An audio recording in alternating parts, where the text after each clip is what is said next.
অনেকেই বলেন জীবন আছে যতদিন বাবার ভক্ত ততদিন। হ্যাঁ, এখানে ভগবান ভোলানাথ বা তারকনাথকে উদ্দেশ্য করে এই কথা বলা হয়।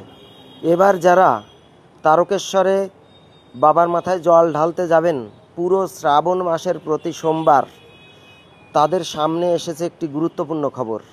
রাজ্যের মুখ্যমন্ত্রী জানিয়েছেন, তারকনাথের দর্শনে যারা তারকেশ্বর আসবেন এবং বাবার মাথায় জল ঢালতে আসবেন তাদেরকে হেলিকপ্টার থেকে গোলাপ ফুলের পাপড়ি দিয়ে পুষ্পবৃষ্টি করা হবে।